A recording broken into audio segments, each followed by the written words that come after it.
noite, começando por você, Guta Pini. Como avalia essa fala do secretário de Polícia Civil do Rio de Janeiro, Felipe Cury, que declarou na coletiva que esses faccionados podem ser os responsáveis pela decapitação daquele jovem de 19 anos durante essa mega operação da Polícia Estadual no Complexo do Alemão e no Complexo também e na Penha. Bem-vinda. Obrigada, Dani. Bom dia para você, para a Berenice, para o Alexandre e para toda a nossa audiência. Dani, o que a gente tem visto aí na sequência dessa mega operação no Rio de Janeiro é uma guerra de narrativas, né? A esquerda aí levantando esses pontos de sempre, de colocar a polícia como o grande vilão de tudo, se referindo aí às mortes como se fossem de cidadãos de bens, como se a violência tivesse acontecido dentro da casa das pessoas e balas perdidas em crianças, quando não foi isso que aconteceu. Foi um embate contra narcoterroristas. Foram essas pessoas que foram eliminadas numa guerra. Foi isso que aconteceu. Mas a grande mídia, a esquerda do Brasil, o que estão falando sobre isso? É o completo oposto, querendo colocar aí como se vidas inocentes tivessem sido perdidas. E a fala do secretário, ela é muito oportuna nesse momento de colocar em xeque essa narrativa de que a própria polícia teria então decapitado, feito esse tipo de violentado esses corpos, quando isso não é atuação policial. Então já foi aberta a investigação, a gente espera que isso vá adiante e que eles consigam identificar os culpados. Tem vídeos aí mostrando as pessoas tirando as roupas dos narcotraficantes justamente para que eles não fossem identificados como participantes desse crime organizado, dessas organizações terroristas. Então tem muitos elementos aí, Dani, que apontam que o secretário está com a razão. Então, que essa investigação seja levada a efeito com toda a firmeza necessária para que os reais envolvidos nessa violência contra os corpos sejam identificados, sejam responsabilizados, para que fique muito claro que isso não se trata de atuação policial. A gente não vê isso como atuação de polícia, Dani. Qual a finalidade? Com qual objetivo? O que nos parece é realmente mais uma tentativa de fazer ganhar espaço a essa narrativa de que a polícia é o lado errado da história. É o que nos parece. Esperamos aí, então, que a investigação seja levada a efeito e os reais envolvidos sejam identificados, processados e condenados.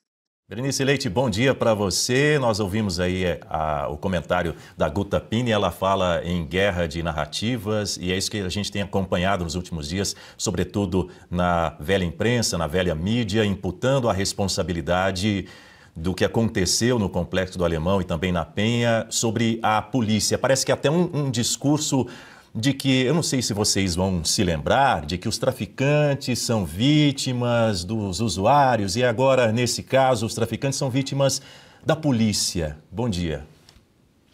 Bom dia, Daniel. Bom dia, Guta, Alexandre, toda a nossa audiência. Olha, essa frase vai ficar marcada na história. O presidente Lula vai ter que conviver com ela por muito tempo, pelo resto da vida. Os traficantes vítimas dos usuários. Pois é. E dias antes dessa mega operação que tivemos no Rio de Janeiro, em relação a esse corpo que foi decapitado, eu também não acredito que tenha sido a polícia. Imaginem só num cenário de guerra, troca de tiros, um policial ia ter tempo para pegar uma faca e cortar o pescoço de um daqueles que estavam ali se confrontando com a polícia. Acho muito pouco provável que isso tenha acontecido, né? E ainda mais diante de situações que foram flagradas onde moradores estavam despindo os corpos aqueles que são de criminosos, usando, né, a roupa característica deles, aquela roupa camuflada, justamente para maquiar um cenário, para poder manipular a opinião pública, com a ajuda da velha imprensa que, mais uma vez, fica do lado dos criminosos, não aqui menosprezando o sofrimento das famílias, mas vi vários depoimentos nesses últimos dias também de familiares que dizem, olha, meu filho não é uma vítima da sociedade. Nós criamos ele com muito amor, com muito carinho, mostramos para ele o caminho certo a seguir. Perdão. Mas ele, na verdade, foi vítima de uma escolha. Então, chega um momento da vida que as pessoas têm o livre-arbítrio para poder escolher se querem ir pelo caminho da criminalidade ou se querem ser um trabalhador, se querem ganhar dinheiro fácil ou se querem trabalhar e conquistar tudo aos poucos. E é isso que nós vemos, Daniel. Parte ali desses moradores, familiares que têm a ciência do que realmente é certo, do trabalho dos policiais que também se arriscam todos os dias quando saem de suas casas e deixam também suas famílias, e dessas famílias, dos policiais que também estão sofrendo muito e que eu não estou vendo a velha mídia, né, dar voz para saber como é que está os filhos daqueles policiais que morreram. Foram 4, né, mas ainda tem 12 deles que estão no hospital, um delegado, inclusive, gravemente com a saúde em estado muito grave. E não vejo a imprensa dar destaque a isso. Então, que bom que nós temos os legistas, né, o Instituto Médico Legal, porque isso é muito fácil de identificar, né, quando foi que essa decapitação aconteceu, se o corpo, de fato, já tinha ali algumas horas que já tinha falecido, ou se realmente ele faleceu por conta dessa decapitação. Tudo isso em breve será revelado, Daniel. Leite, Guta Pini, agora se junta a nós, diretamente do Reino Unido, Ivan Kleber, seja muito bem-vindo, um bom dia para você, sempre muito bom tê-lo conosco. Bom dia, Daniel, as colegas aqui de bancada, a Guta, a Berenice, o Alexandre, e uma saudação especial a toda a nossa audiência da Revista Oeste. Daniel. Aí na Europa, como essa operação da Polícia Fluminense contra o tráfico de drogas aqui no Brasil, no Rio de Janeiro, tem sido vista? Então, Daniel, a mídia aqui na Europa e também a opinião pública tem se apegado muito ao fato de ter sido a maior operação policial contra grupos, não é exatamente assim como o Comando Vermelho. O número de apreensões, o número de policiais, né, que participaram da operação chama bastante a atenção.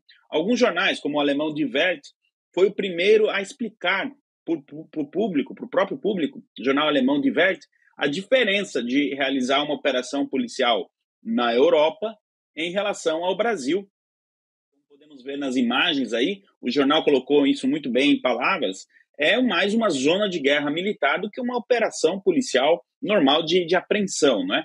Então, os europeus, de maneira geral, Daniel, eles acompanham essa questão também, esse embate entre o governador Cláudio Castro e o governo federal. Isso também está repercutindo muito, o nome do governador Cláudio Castro aparecendo bastante na mídia europeia, e todos aguardam os desdobramentos e as investigações e o resultado dessa operação toda aí, que inclusive apreendeu, né, fuzis que foram desviados do exército venezuelano, peruano, inclusive brasileiro e, se não me engano, argentino.